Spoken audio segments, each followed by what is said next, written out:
Hi అండి, అందరికీ నమస్తే. My mysterious boss part 10. ఈరోజు జాన్వికి ఆఫీస్కి రావడానికి కాస్త లేట్ అయ్యింది. వచ్చి రాకనే తన డెస్క్ దగ్గరికి వెళ్ళి వెంటనే పనిలో మునిగిపోయింది. మేడం, నేహ మేడం మిమ్మల్ని పిలుస్తున్నారు అంటూ ప్యూన్ వచ్చి చెప్పాడు. వెంటనే జాన్వి లేచి నేహ క్యాబిన్ వైపుకి నడిచింది. మై కమిన్ మేడం అంటూ బయట నుంచి అనుమతి కోరింది జాన్వి. కమిన్ అని నేహ అహంకారంగా చెప్పింది. జాన్వి లోపలికి వచ్చి ఆమె ఎదుట నిలబడింది. ఇక జాన్వి, మెహతా మన క్లయింట్. ఇక వాళ్ళ ప్రాజెక్ట్ ని మనమే హ్యాండిల్ చేస్తున్నాం. ఈ ఉదయం వాళ్ళు ఫోన్ చేశారు. కొన్ని కొత్త డిమాండ్లు చెప్పారు. వాటిని నువ్వు చూసుకో అని నేహ చెప్పింది. మేడం, మీరు నేరుగా ప్రాజెక్ట్ మేనేజర్తో వాళ్ళకు మాట్లాడిస్తే బాగుంటుంది కదా. నా పని ప్రాజెక్ట్ సైన్ అయ్యే వరకు మాత్రమే అసిస్టెంట్ చేయటం అని జాన్వి చెప్పగానే నేహ కోపంగా ఆమె వైపుకు చూసింది. చెప్పించేయి, నీ పని ఏంటో నాకు చెప్పాల్సిన అవసరం లేదు అంటూ నేహ కోపంగా అంది. కానీ మేడం, ఇది నా డిపార్ట్మెంట్ కాదు అని జాన్వి నెమ్మదిగా వివరించడానికి ప్రయత్నించింది. నీకు ఉద్యోగం వదిలేసి వెళ్లాలనుందా అని నేహ కోపంతో ఎర్రబడిపోయింది. మేడం, నేను కేవలం అని జాన్వి చెప్పబోతూ ఉండగానే నేహ ఆమెను ఆపేస్తూ చేయి చూపించింది. నువ్వేంటంటే ఇలా అమాయకురాల్లో నటిస్తూ పని తప్పించుకుంటావు. నీకు అసలు పని చెయ్యాలనే ఉద్దేశమే లేదు. అది నాది కాదు, ఇది నా పని కాదు అని నాకెందుకు చెప్తున్నావు నువ్వు? నేనే ఎక్కువగా తలకెక్కించాను. ఇక్కడికి వచ్చి 4 రోజులు కూడా కాలేదు, అప్పుడే నువ్వు నాకు నేర్పిస్తావా? ఈ నేహాకి నేర్పిస్తావా? నేనెవరో నీకు తెలుసా? ఇంకొన్ని నెలలో ఈ కంపెనీ మొత్తం నాదే కాబోతుంది. నేను సిద్ధార్థ్ గర్ల్ ఫ్రెండ్ ని. నువ్వు నాతో ఇలా ప్రవర్తిస్తున్నావని అతనికి ఒకసారి చెప్తే నేను ఈ కంపెనీ నుంచి వెంటనే గెంటేస్తాడు. తర్వాత మరో కంపెనీలో కూడా నేను ఎవరూ పట్టించుకోరు. కానీ నేనే మూర్ఖురాలని, నీ గురించి అతనికి ఏమీ చెప్పడం లేదు అంటూ నేహ ఆవేశంగా మాట్లాడుతూనే ఉంది.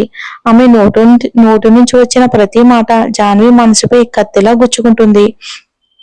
ఎందుకంటే జాన్వి ఎప్పుడు పని ఎగ్గొట్టలేదు. పైగా మిగతా వాళ్ళు కాలక్షేపం చేసేంత సమయం కూడా ఆమె ఎప్పుడూ వృధా చేయలేదు. అయినా ఈ రోజు ఇవన్నీ వినాల్సి రావటంతో ఆమె మనసు బాగా నొచ్చుకుంది. నేహ పలికిన ప్రతి మాట మరిగిన వేడి నీళ్లు చెవుల్లో పోసినట్టుగా అనిపిస్తుంది. తెలియకుండానే ఆమె కళ్ళల్లో నీళ్లు కమ్ముకున్నాయి. సారీ మేడం అంటూ జాన్వి తల వంచుకుంది. ఎంత ఆపుకోవాలని ప్రయత్నించినా ఒక కన్నీటి బొట్టు మాత్రం జారిపోయింది. నీ సారీ నాకు అవసరం లేదు, వెళ్ళి వెంటనే పని చూసుకో అంటూ నేహ పళ్ళను బిగించి కోపంగా అంది.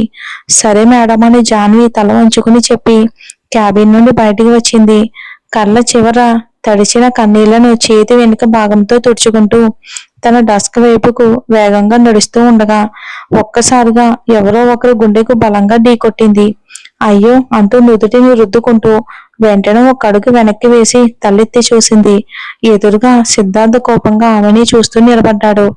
అతను ఏదో మాట్లాడబోతూ ఉండగానే సారీ సార్ అంటూ ఆమె తడబడుతూ చెప్పేసింది.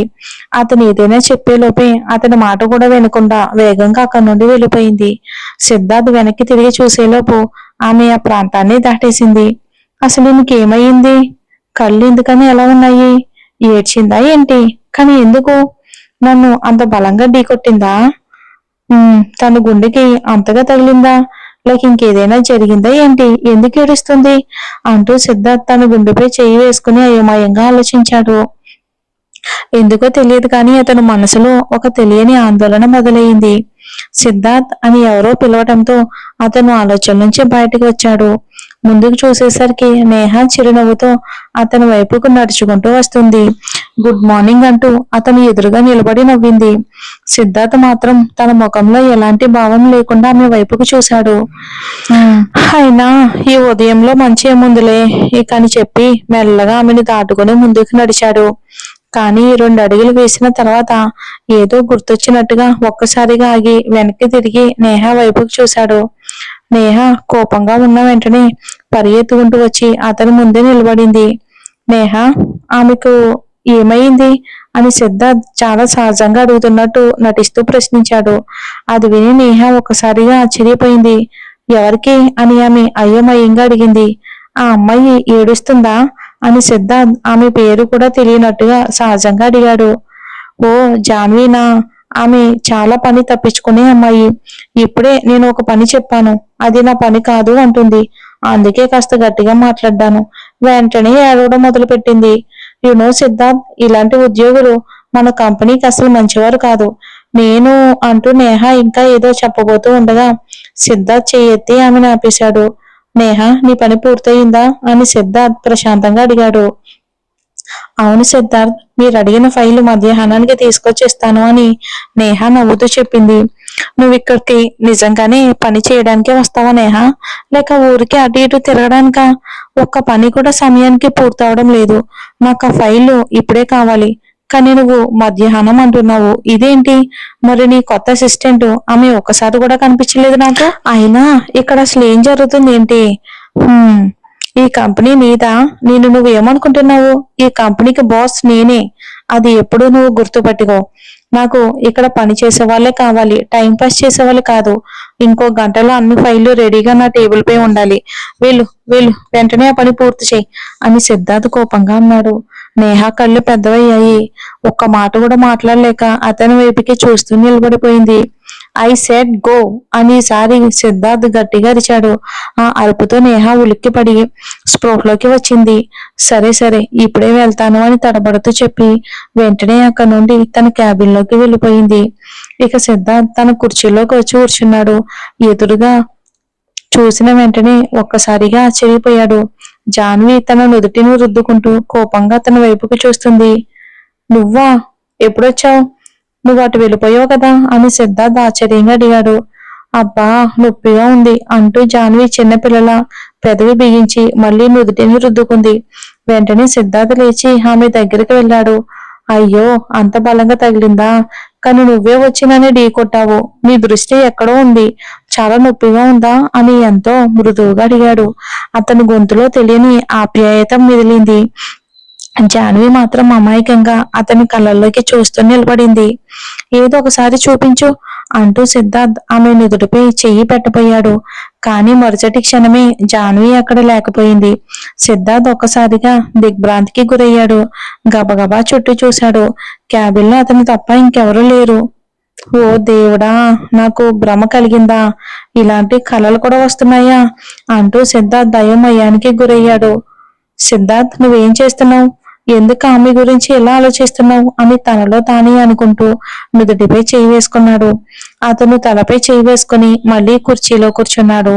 కానీ ఆమె ఎందుకు ఏడుస్తుంది? ఇప్పటికీ ఆమె నుదుటి గాయం కూడా మానిపోయి ఉండాలి. ఛే, ఇప్పటికీ నేనేమో ఆమె గురించి ఆలోచిస్తున్నానా అని తనలో తానే అనుకుంటూ సిద్ధార్థ్ ఒక దీర్ఘ నిశ్వాస విడిచాడు. వెంటనే తన ల్యాప్టాప్ లోని పనిలో మునిగిపోయాడు. అంతలోనే తలుపు తట్టిన శబ్దం వినిపించింది. కమిన్ అని లోపలికి కూడా చూడకుండా సిద్ధార్థ్ అన్నాడు. హలో సార్, నేను మనీషా. నేహ మేడం మీకు చెప్పుంటారు కదా సార్ ఆ మీటింగ్ గురించి అంటూ మనీషా అతని ఎదుట నిలబడి చెప్పబోతూ ఉండగా ఫైల్ అక్కడ పెట్టి వెళ్ళు అని సిద్ధార్థ్ ఆమె వైపు కూడా చూడకుండా కోపంగా అన్నాడు.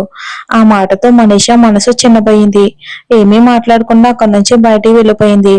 ఇక జాన్వి కళ్ళల్లోని కన్నీళ్లను తుడుచుకుని మళ్ళీ తన పనిలో నిమగ్నమయ్యింది. మెహతా గ్రూప్ కి సంబంధించిన అన్ని వివరాలు సేకరించింది. అతను ఒక ప్రముఖ బిల్డర్. భోస్లే గ్రూప్ తో కలిసి ఒక ప్రాజెక్టు చేపట్టబోతున్నారు. జాన్వి వెంటనే అతనికి ఫోన్ చేసింది. అతను చెప్పిన కొత్త డిమాండ్లన్నీ జాగ్రత్తగా నోట్ చేసుకుంది. వాటిలో చాలా విషయాలు ఆమెకు పూర్తిగా అర్థం కాకపోయినా అతను చెప్పిన ఒక మాట కూడా మిస్ కాకుండా అలాగే రాసుకుంది.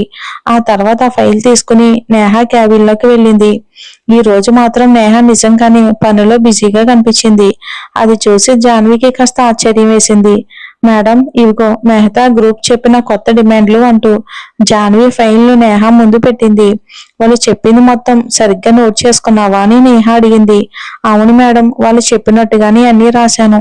మీరు ఒకసారి చెక్ చేయండి అని జాన్వి సమాధానం ఇచ్చింది. ఇదంతా నేనే చూసుకోవాలి అంటే ఎలా? మరి నువ్వు ఇక్కడ ఎందుకున్నావు అని నేహ విసుగ్గా అంది. సరే, నువ్వు వెళ్ళొచ్చు. ఈ ఫైల్ నేను ప్రాజెక్ట్ మేనేజర్ కి ఇస్తాను అని చెప్పింది.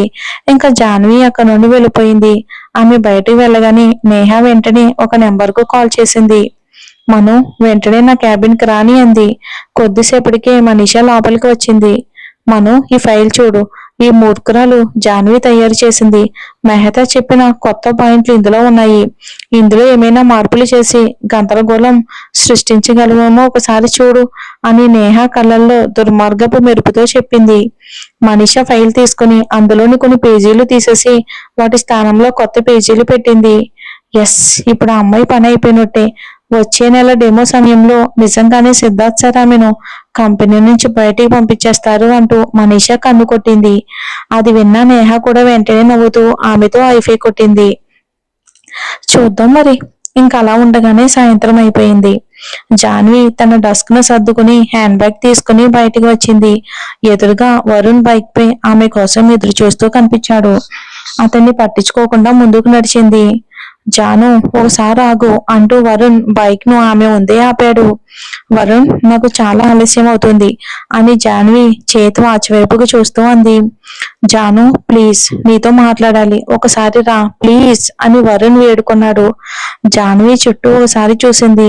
అక్కడ ఉన్న వాళ్ళంతా ధరణి గమనిస్తున్నారు. ఇంకా అక్కడ ఎక్కువసేపు నిలబడడం ఇష్టం లేక ఆమె మౌనంగా వరుణ్ బైక్ పై కూర్చుంది.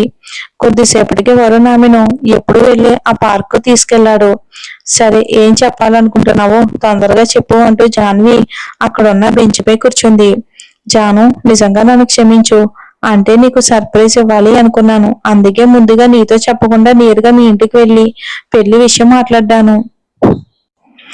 కానీ నువ్వు ఇంత కోపడతావని, నాతో పూర్తిగా మాట్లాడడం మానేస్తావని నేను అసలు ఊహించలేదు అని వరుణ్ బాధగా అన్నాడు. వరుణ్, నా ప్రవర్తనలో గాని నా మాటల్లో గాని నేను నిన్ను ప్రేమిస్తున్నానని లేదా అలాంటి ఉద్దేశం ఉందని ఎప్పుడైనా నీకు అనిపించేలా ఏమైనా చేశానా అని జాన్వి కోపంగా అడిగింది. లేదు జాను, కానీ నువ్వు నాకు చాలా నచ్చావు. ఒక భార్యలో నేను కోరుకునే ప్రతి మంచి లక్షణం నీలో ఉంది. అందుకే నేను పెళ్లి చేసుకోవాలి అని అడిగాను అని వరుణ్ నిజాయితీగా చెప్పేశాడు. కానీ వరుణ్, మనం మంచి స్నేహితులం. అలాంటప్పుడు ముందుగా నాతో మాట్లాడాల్సింది. ఇలా నేరుగా మా ఇంటికి వెళ్ళడం సరైంది కాదు అని జాన్వి కూడా విసుగ్గా అంది. నాకు తెలుసు, అందుకే సారీ అడుగుతున్నాను. నువ్వు నా ప్రేమను అంగీకరించకపోయినా నాకు ఎలాంటి అభ్యంతరం లేదు. కానీ దయచేసి మన స్నేహాన్ని మాత్రం దూరం చేయొద్దు అని వరుణ్ చిన్నబుచ్చుకుని అన్నాడు. వరుణ్, దయచేసి తప్పుగా అనుకోకు, కానీ ప్రస్తుతం నాకు పెళ్లి గురించి అసలు ఆలోచించే ఉద్దేశమే లేదు అని జాన్వి ప్రశాంతంగా చెప్పింది. సరే సరే, ఎప్పుడైనా పెళ్లి గురించి ఆలోచిస్తే ఓసారి నా గురించి కూడా ఆలోచించు. నేను నీ కోసం ఎప్పుడు ఎదురు చూస్తూ ఉంటాను అని వరుణ్ చిరునవ్వుతో అన్నాడు. వరుణ్, ప్లీజ్, నా కోసం ఎదురు చూడొద్దు. నీకు చాలా మంచి అమ్మాయి దొరుకుతుంది. నువ్వు ఎంత మంచివాడువో నీకు కూడా అంతే మంచి అమ్మాయి జీవిత భాగస్వామిగా వస్తుంది అని జాన్వి చెప్పింది. అంటే నువ్వు మంచి అమ్మాయివి కదా అని వరుణ్ అడిగాడు. ఆ మాట విన్న జాన్వి విసుగ్గా అతని వైపుకి చూసింది. సరే సరే, వదిలే. నీకెప్పుడు మాట్లాడాలి అనిపిస్తే అప్పుడే మాట్లాడుకుందాం రా. ఇప్పుడు నిన్ను నీ రూమ్ దగ్గర దింపేస్తాను. రేపు మళ్ళీ తీసుకెళ్ళడానికి వస్తాను అని వరుణ్ అన్నాడు. వరుణ్, రేపటి నుంచి నన్ను తీసుకెళ్ళడానికి రావాల్సిన అవసరం లేదు అని జాన్వి చెప్పింది. ఇంకా నాపై కోపంగానే ఉన్నావా అని వరుణ్ అడిగాడు. లేదు లేదు, కానీ నేను ఈ రోజు నుంచి 2 వారాల పాటు నా స్నేహితురాలు ఇంట్లో ఉంటాను. అక్కడి నుంచి ఆఫీస్కి వెళ్తాను అని జాన్వి సమాధానం ఇచ్చింది. సరే అని వరుణ్ అన్నాడు. రాత్రికి జాన్వి తన బ్యాగ్ సర్దుకుని రీచా కోసం ఎదురు చూస్తూ కూర్చుంది. జాను, త్వరగా వెళ్ళిరా, కానీ 2 వారాల్లో మమ్మల్ని మాత్రం మర్చిపోవద్దు అంటూ సృష్టి ఆమెను హత్తుకుంది. అలాగే, మర్చిపోను.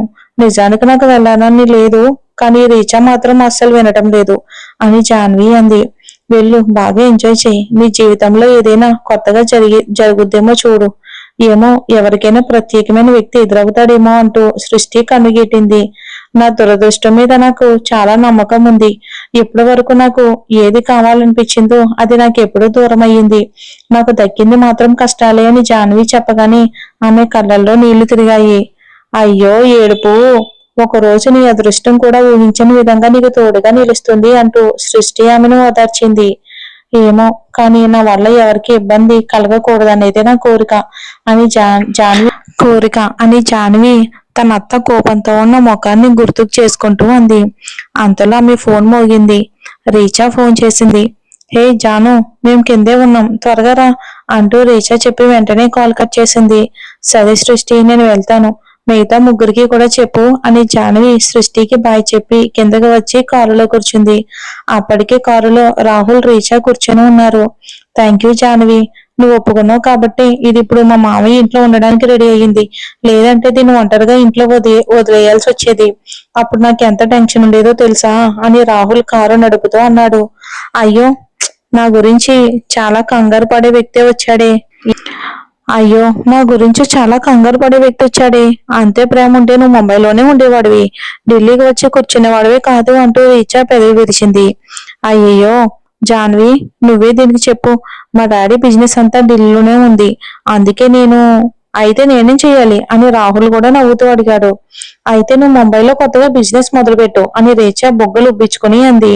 అది అంత తేలికేం కాదు రీచా అని రాహుల్ ఆమెకు అర్థమయ్యేలా చెప్పాడు. అది కాదు, మీ మావయ్యకి కూడా ఇక్కడే బిజినెస్ ఉంది కదా, అందులో ఏదైనా చూసుకో అని రీచా మళ్ళీ అంది. రీచా, నీకు పిచ్చా? మా బిజినెస్ చాలా చిన్నది, కానీ మా మావయ్య బిజినెస్ అంటే చాలా పెద్ద ఇండస్ట్రీ. నీకు తెలియదు, ఇప్పుడు టాప్ బిజినెస్ జాబితాల్లో మా మేనబావ పేరు కూడా ఉంది. మొత్తం బిజినెస్ అంతా అతనే చూసుకుంటున్నాడు. అతను అని రాహుల్ చెప్పబోతూ ఉండగా రీచా వెంటనే అతన్ని ఆపేసింది. చాలు చాలు, ఇంకేమీ చెప్పకు. నువ్వు ముంబైకి వస్తానంటే చెప్పు, లేకపోతే వదిలేయ్. నా అదృష్టం ఢిల్లీలోనే ఉందని అనుకుంటాను అంటూ రీచా అలకగా ముఖం పెట్టుకుంది. ఆమె మాటలు విని రాహుల్ కూడా నవ్వేశాడు. చూద్దాం మరి ఏం జరుగుతుందో. వెళ్ళబోయేది సిద్ధార్థ్ ఇంటికి అని తెలిస్తే ఏమైపోతుందో ఏంటో మన జాన్వి.